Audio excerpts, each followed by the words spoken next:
Здравствуйте, я Kotaro, дирижер Япония. Спасибо, большое. Hello, my name is Kotaro. I am a conductor. I'm also active in Russia. I made this video out of opposition of the war, praying for peace in Russia and Ukraine. Thank you. 皆さんこんにちは。指揮者の木村光太郎です。ウクライナをめぐりロシアが戦争を始めました。戦争はいかなる理由があってもよくありません。音楽は国や人種、大人や子供も関係なく楽しめるものですよね。なので僕だけじゃなく音楽に関わる人は皆国や人種を超えて音楽という共通点で心を通わせることができると思っています。僕はロシアで指揮者として音楽活動をしてきました。音楽を通じて知り合った仲間はみんなファミリーだと思っていますし、きっと彼らもそう思ってくれていると思います。残念ながらまだウクライナはご縁がありません。今ロシアのウクライナ侵攻によってきっとウクライナの音楽家たちは恐怖、悲しみ、怒りでいっぱいだと思います。ロシアの音楽家たちも今の出来事を悲しみ、憤りを感じていることと思います。ロシアの友人たちからもそんなメッセージをもらっています。そんな今だからこそ僕にできることがあるかもしれない。そして以前のように平和に音楽ができるよう願いを込めてロシアでの思い出として今回の動画を制作しました。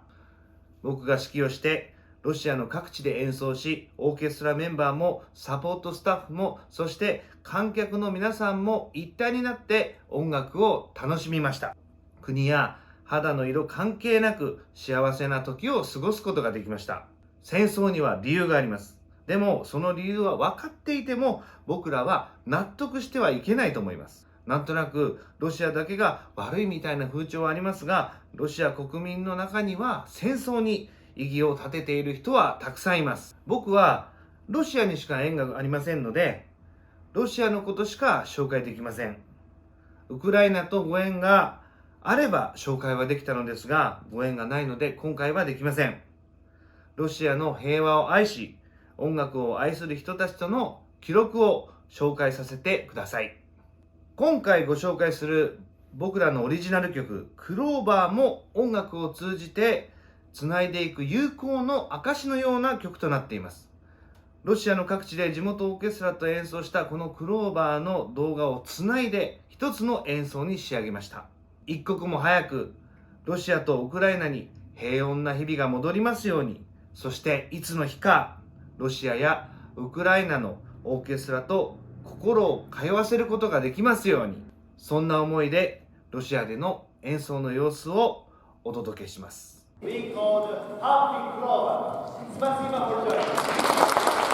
あ、トップバッターはサンクトペテルブルクの仲間たちから。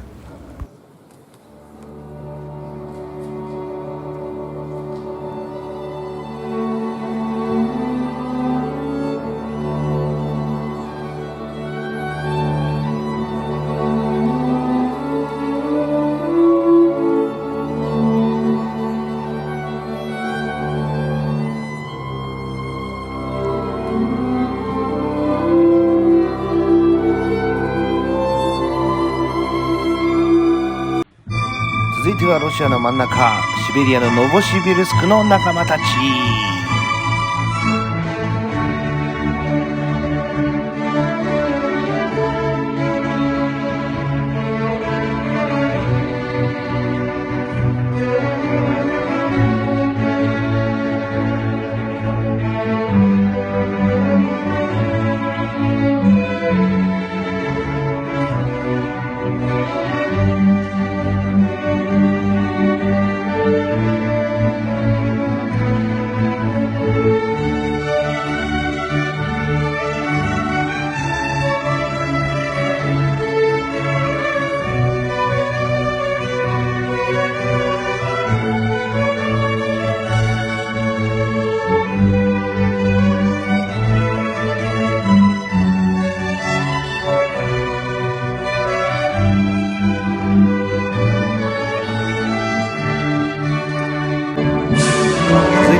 ーケストラでの演奏。右側に出てきている書類は、このクローバーを演奏する世界中のオーケストラが仲間になっていきましょうねという証明書です。名付けてクローバープロジェクト。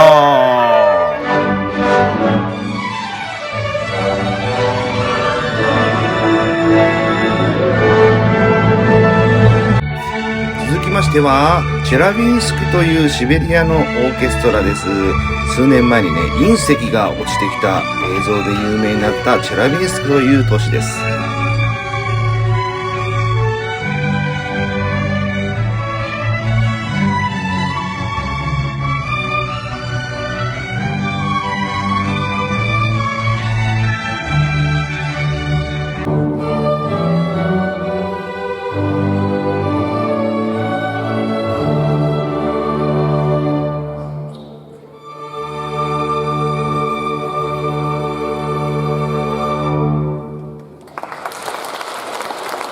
いかがでしたか？このクローバーを演奏するオーケストラが仲間になって作っているのをクローバープロジェクトと言います。このプロジェクトに参加するオーケストラはロシア、ベトナム、アメリカ、カザフスタンとだんだんとですね、広がりを持ってきました。私のロシアでの活動はここ福岡の音楽も届けたいなというふうに思っています。理由の一つとしてはですね、この福岡っていう土地がですね、ロシアの人たちはね、ほとんど知らないんですね。福岡というところを知ってほしいなと思ったので、僕はですね、炭鉱節を広めていきたいなと思いました。それでは続いてはですね、ロシアの仲間たちが炭鉱節をね、演奏してくれる様子をお届けします。それではどうぞ。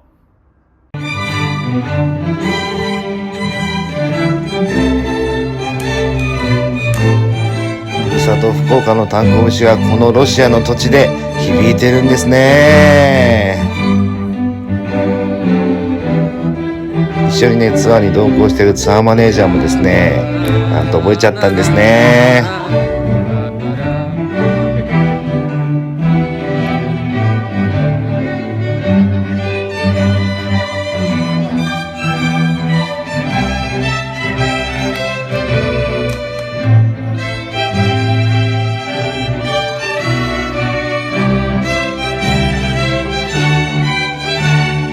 いかがだったですか？ロシア版の炭鉱節でしたね。やっぱりですね、楽譜があれば世界共通と言いますか、やっぱりこの楽譜からですね、読み取ってみんななんとなくこの福岡のですね、炭鉱節の雰囲気が出ていたのではないかと思います。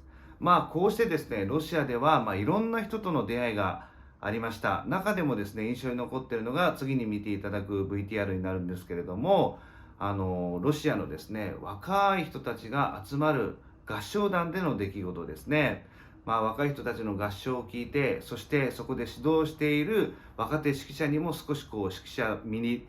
講習会みたいなのをして、それからまた練習をしてもらうというようなですね、そういうロシアの若い20代30代の音楽家との出会いがありました。それではどうぞ。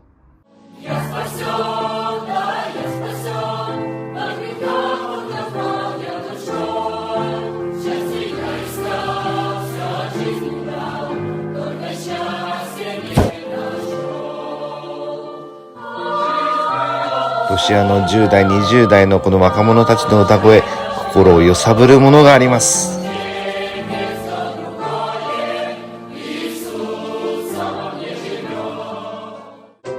指揮の指導をしてますけどね、2拍目3拍目をね、横に大きく振ると豊かな響きになるよって教えてるんですね。指揮の基本はね、ちゃんと各拍をね、しっかりと振りましょうっていうところをここはアドバイスしているところなんですね。なかなか苦戦してますね。ミニ式レクチャーの後はいよいよ実践ですね。若手指揮者にですね、響きが豊かになるように振ってみようという風なアドバイスをしているところです。この時の最大の目標は響きをね、豊かにしていこうということが目的でしたね。そのためにね、歌詞を歌うのではなくドレミで歌ってみようという今度は指示を出しているんです。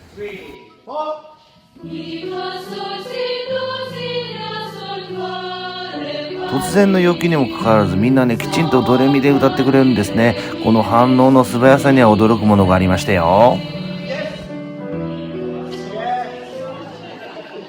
いかかがだったですか？やっぱりですね、声というのはですね、もう何にも代え難い楽器だなというふうに私は個人的に思います。さて次はですね、コンサートを聴きに来てくれるファンの人たちとの出会いなんですけれども、いわゆるコンサートの出待ちでですね、若い子たちが待っててくれたんですけれども、何か日本のことをちょっと知ったよ、勉強したよっていうのをアピールしたいっていうふうにですね、伝えてくれて、もうね、日本ではもう有名のあの曲をなんと日本語をね、練習してくれて歌ってくれました。それでは聴いてください。どうぞ。ワン、ツー、隣のトトロトトいわゆる出待ちをしてくれてたロシアの若い人たち、日本のね、文化をね、一緒に共有したいということでね、おなじみのあの曲をね、一緒にね、歌ってくれたんですね。嬉しいですね。日本語で歌ってるんですよ。披露しようと思って一生懸命練習してくれたんでしょうね。いやー、よかったですね。やっぱり日本語でね、歌ってくれるっていうこの気持ちがですね、とても嬉しいなと思って、ロシアの人たちはですね、結構ですね、やっぱり日本を好きな方も多いんですね。さて、続いてはですね、今度はロシアの若い音楽家の卵たちとの出会いです。それでは、どうぞ。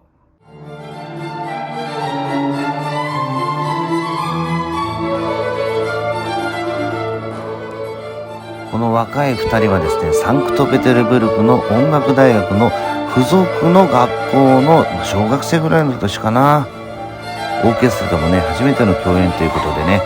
彼女たちの初めての指揮者が僕ということで、いい思い出ができたと思いますよ。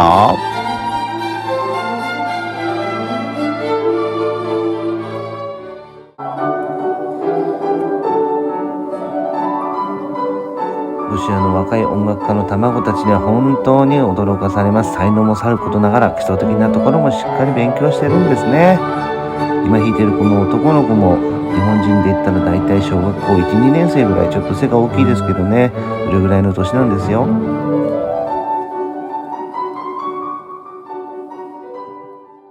いかがでしたか？やはり音楽大国ロシアということで、やっぱり教育もですね、行き渡ってるなっていうところをすごく感じました。最後にお届けする VTR は、これはですね、数年前に私がロシアに行った時なんですけれども、この VTR の前日にロシアではですね、旅客機の墜落事故がありまして、かなりの方たちが犠牲となりました。そしてこの日、練習が始まる前にですね、ロシア全体では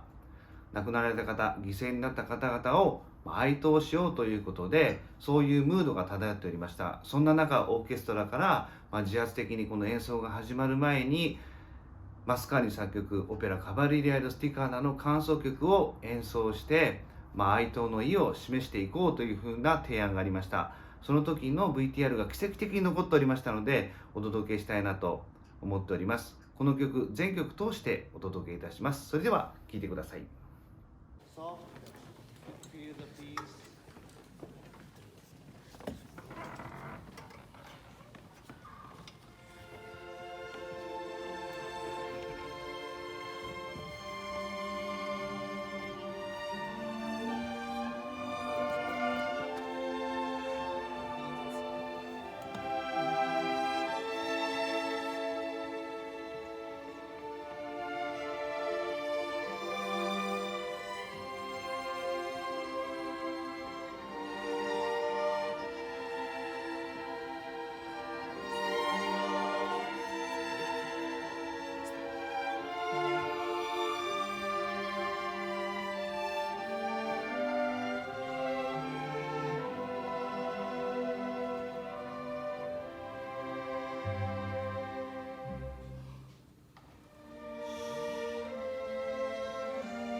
かがだったでしょうか。みんなの気持ちが一つになり、そしてそれが音に乗っていく、そしてまたなんか違った世界をですね、僕は見たような気がしています。ロシア人の皆さんね、結構仕事以外はあんまりしたくないっていうのが、音楽家の皆さんよくあるんですけれども、こんなにですね、みんなが自発的になって何かやろうっていうこの行動っていうのが、僕はですね、結構忘れられない思い出の一つになっております。こんな状況ですからね、またいつロシアに行けるか分かりませんけれども、一日でも早くですね、戦争が終わって平和な日々がまた来ることを本当に本当に願っています。またそして笑顔でですね、音楽ができる日が来ることを望みたいなと思っております。最後までご視聴ありがとうございました。